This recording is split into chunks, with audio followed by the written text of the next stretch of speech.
Hey boys and girls, today is Friday. Today we are going to finish up our lessons on data, and then next week we'll start into geometry.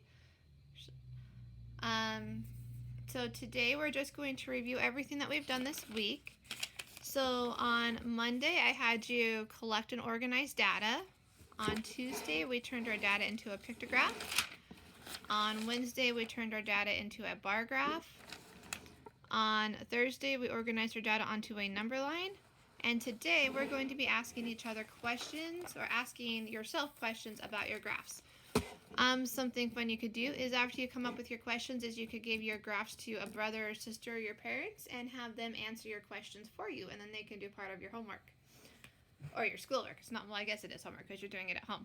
But, so today, I want you to write down 4 questions you could ask someone about your data.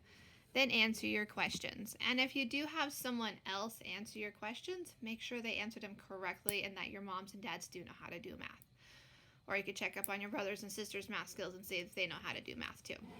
Okay, so here's some sample questions that I have. So you could use similar questions to mine. Remember, your questions are going to be different than mine, and your answers will be different than mine, unless you all collected shoes and you all had the same number of shoes in the categories that I did. But I'm hoping that you all did something different, or at least if you did shoes, you should have different numbers of shoes. So one of my questions that I asked myself is, which graph helps you understand your data the best? And my favorite graph that I like to use would be the bar graph. Oh, and I'm going to add and why here. Say I like the bar graph the most because it is easy for me to understand the data. And so if you do use this question, please choose, make sure you choose which graph you like the best and not just copy down what Mrs. Jarvis wrote. Hey, my next question that I'm asking myself is, which type of shoe do you have the most of? And so I can look at all of my different charts and graphs and see that we have at our house we have the most boots.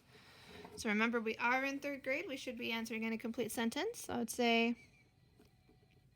we have the most boots. I guess technically the better answer would be the shoe type that we have the most of is boots, would be what we should write. Next, my question number 3, how many more boots do I have than tennis shoes? So I will look at my graphs and my data, and I would see that I have 20 boots, and I have 11 tennis shoes. So the question is how many more, which makes me think that I'm going to need to do some subtraction. So I would do 20 minus 11, which is equal to 9. So I'd say I have 9 more boots than tennis shoes. Hey, and my last question, how many shoes do I have all together? And this keyword all together makes me think that we're going to need to add them all together. So I have 20 boots,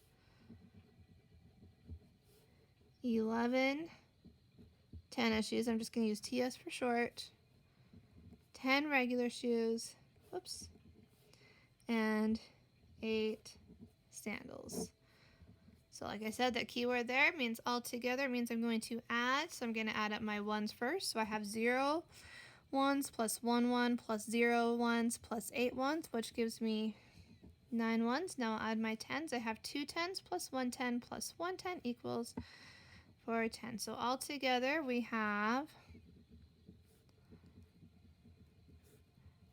49 shoes all together. Okay, and that is it. And that is our data lesson for today. And we finished up data for the week. Next week we will be starting geometry. I do believe our lessons start with reviewing story problems. So I think we'll have a couple story problems, a week of story problems, and then after that we'll get into more of geometry. Have a good weekend. I look forward to seeing your questions that you're going to come up with.